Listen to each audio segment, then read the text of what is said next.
மன் காம லைலத்துல் கத்ரி ஈமானன் வஹ்திசாபா, ஆசை வைத்தவர்களாக, நன்மையை எதிர்பார்த்தவர்களாக, ஈமானோடு லைலத்துல் கத்ருடைய இரவை ஒரு மனிதன் அடைந்து கொண்டால், அந்த இரவில் விழித்திருந்து அமல் செய்தால், அந்த மனிதருக்கு அல்லாஹ் கொடுக்கின்றது குஃபிர லஹு மா தகத்தம மின் தம்பி, அவனுடைய எல்லா பாவங்களையும் அல்லாஹ் தஆலா மன்னிக்கிறான். மருதமுனை ஒலிம்பிக் விளையாட்டுக் கழகத்தின் புதிய நிர்வாக தெரிவு பொதுக்கூட்டமும் விசேட இஃப்தார் நிகழ்வும் கழகத்தின் தலைவர் முனவ்வர்தீன் தலைமையில் மருதமுனை அல் ஹிக்மா ஜூனியர் பாடசாலையில் நேற்று நடைபெற்றது. இலங்கை தென்கிழக்கு பல்கலைக்கழகத்தின் விளையாட்டுத்துறை சிரேஷ்ட போதனாசிரியரும் ஒலிம்பிக் விளையாட்டுக் கழகத்தின் பொதுச் செயலாளருமான MLA தாஹிர் அவர்களின் நெறிப்படுத்தலில் இடம்பெற்ற இந்த விசேட இஃப்தார் நிகழ்வில் மருதமுனை மஸ்ஜிதுல் கபீர் ஜும்மா பெரிய பள்ளிவாசலில் இயங்கி வரும் அந்நூர் கல்வி நிலையத்தின் ஓஸ்தாத் அல் ஹாஃபில் உஸ்மான் லுத்வி நூரி அவர்கள் இஃப்தார் விசேட மார்க்க சொற்பொழிவினை நிகழ்த்தினார். இந்த நிகழ்வுக்கு கல்வியலாளர்கள், ஊர் பிரமுகர்கள், வர்த்தகர்கள், ஒலிம்பிக் விளையாட்டுக் கழகத்தின் உயர்பட உறுப்பினர்கள், கழகத்தின் வீரர்கள், போசகர்கள், நலன் விரும்பிகள், ஊடகவியலாளர்கள் என பலரும் கலந்து கொண்டு சிறப்பித்தனர். இஃப்தார் விசேட நிகழ்வை தொடர்ந்து ஒலிம்பிக் விளையாட்டுக் கழகத்தின் புதிய நிர்வாக தெரிவும் பொதுக்கூட்டமும் இடம்பெற்றது. இதன்போது 2023-24 ஆண்டிற்கான நிர்வாகம் கலைக்கப்பட்டு 2025 மற்றும் 26 ஆண்டிற்கான புதிய நிர்வாக சபை அறிவிக்கப்பட்டது.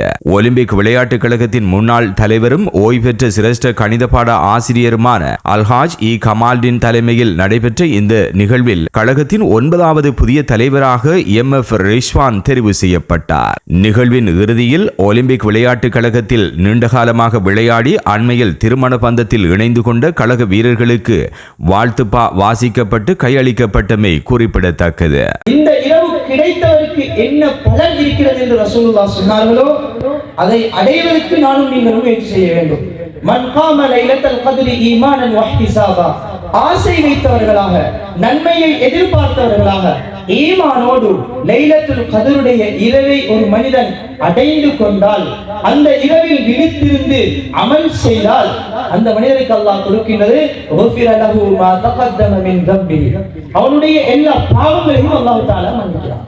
எத்தனையோ பேர் 15 நோன்பு வரைக்கும் இருந்தார்கள், 10 நோன்பு பிடித்தார்கள், 11வது நோன்புக்கு இன்று கபராளிகளாக இருக்கிறார்கள். எத்தனையோ பேர் 15 நோன்புகளை பிடித்தார்கள், 16வது நோன்பில் அவர்கள் வைத்தியசாலையில் அனுமதிக்கப்பட்டிருக்கிறார்கள்.